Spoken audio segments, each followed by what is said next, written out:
हम next topic पे जाने आगे बढ़ते हैं। इसी हेडिंग के अंदर आइजर 230 चल रहा है और आपने इसकी डायग्राम भी देख ली थी, ठीक है। मैं उसी डायग्राम को फॉलो कर रहा हूं। अब मैं सेकंड केस पे आता हूं। ये हमने कवर कर लिया कंटेंट्स, ठीक है जी। अब मैं आ रहा हूं नेक्स्ट इसके ऊपर कि सर ये वर्किंग पेपर्स कौन रिटेन करता है और इनकी कॉन्फिडेंशियलिटी की जिम्मेदारी किसकी है। रिटेंशन, मैं लिखता हूं retention and confidentiality, retention and confidentiality of working papers, ठीक है जी। वंस अगेन अगर पिछली बात से लिंक किया जाए इसको, अगर ईवाई ऑडिट करेगी पीएसओ का बैलेंस शीट डेट है जून 30, 2017। जैसे ही ऑडिट खत्म हो जाएगा, सवाल ये कि ये वर्किंग पेपर्स कहां जाएंगे। सर ये वर्किंग पेपर बनाए किसने, ईएनवाई ने। इनकी हिफाजत कौन करेगा, ईएनवाई करेगा।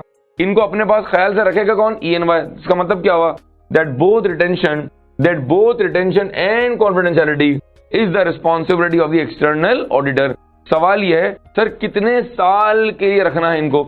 यानी अगर मिसाल के तौर पे अगर ऑडिट 2017 का खत्म हो जाएगा, तो जो हमने वर्किंग पेपर्स बनाए हैं जिनको हम कह रहे हैं 2017 के लिए current year working papers, sir ये वर्किंग पेपर्स ईएनवाई जो रखेगा अपने पास, जिसकी रिटेंशन और कॉन्फिडेंशियलिटी की जिम्मेदारी ईवाई की है, सर वो कितने साल के लिए आपने रखने, इसको कहते हैं रिटेंशन।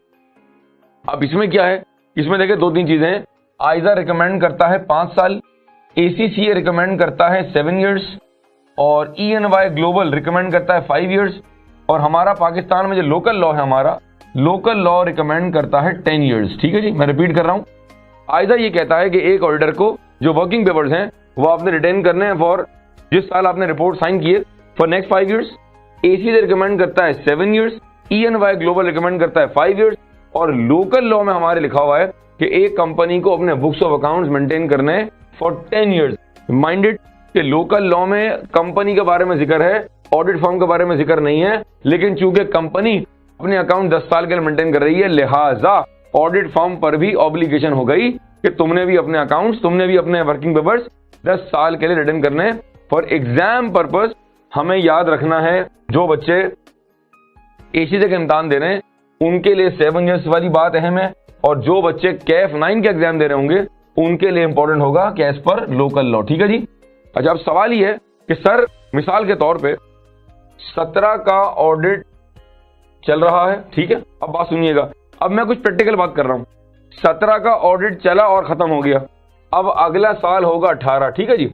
तो सवाल ये कि सर जो पिछले साल के वर्किंग पेपर है, ये इतनी सारी फाइलें कहां आएंगी।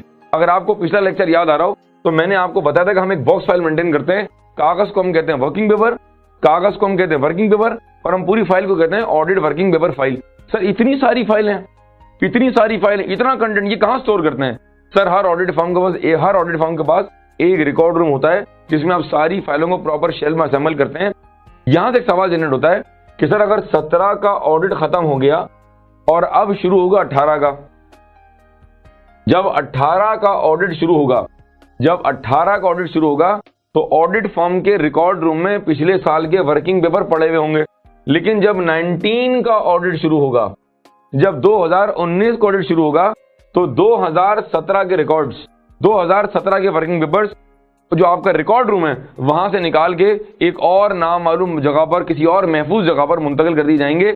इसका मतलब यह हुआ कि एक ऑडिट फर्म के पास, मैं आपको बता रहा हूं जनरल प्रैक्टिस क्या होती है फर्म्स की। इसका मतलब है कि एक ऑडिट फर्म क्या करती है, वो अपने पास रिकॉर्ड रूम में उस वक्त करंट ईयर के जिसका ऑडिट चल रहा होता है उसके कागज रखती है और इमीडिएटली पिछले साल के वर्किंग में रखती है।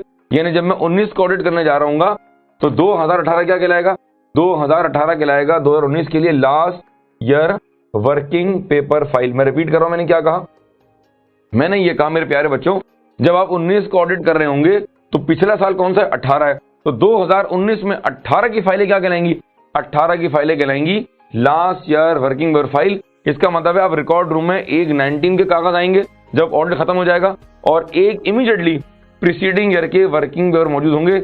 इसी तरह जब 2020 का ऑडिट होगा, इसी तरह जब 20 का ऑडिट होगा तो वंस अगेन फिर रिकॉर्ड रूम में ये 2 फाइलें होंगी और 18 की फाइलें वंस अगेन किसी और महफूज जगह पर मुंतकिल कर दी जाएंगी। क्योंकि रिटेंशन जरूरी है, क्योंकि कॉन्फिडेंशियलिटी जरूरी है, इसलिए कि आपका लोकल लॉ पाकिस्तान में कह रहा है कि आपने अपने जो वर्किंग पेपर्स हैं वो आपने 10 साल के लिए रिटर्न करने हैं। एसी से रिकमेंड करता है 7 years, आइजा कहता है कम से कम 5 साल, और ENYG की जो ग्लोबल प्रैक्टिस है दैट इज 5 years। ये हमने कवर किया रिटेंशन एंड कॉन्फिडेंशियलिटी। अब अगर आप मेरे हैंडआउट में आएंगे तो आए हम इसको पढ़ देते हैं, ठीक है जी। मैं हैंडआउट रीड कर रहा हूं, आप मेरे साथ पढ़ेंगे, आपके पास भी कागज मौजूद होगा।